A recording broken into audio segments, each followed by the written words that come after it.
Gavana wa Nairobi ameripotiwa kwamba yeye alienda Kawangware na Kibera na Mathare, akakusanya vijana, akawahami na mipini na visu and other crude weapons. Ndugu yangu Mheshimiwa Sakaja, sikia na usikie vizuri. Mchezo ya kwenda Kawangware kuchukua watoto wetu, unawahami ndio waende wafanye uhalifu. Sakaja, you must stop.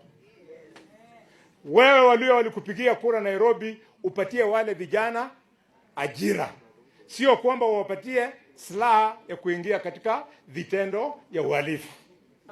Sakaja, you must stop playing with the children of the poor. Mimi Khalwale, the bullfighter of Marinya, tutakubeba polepole tukurudishe kwenu. Hatutaki utuharibie watoto wetu.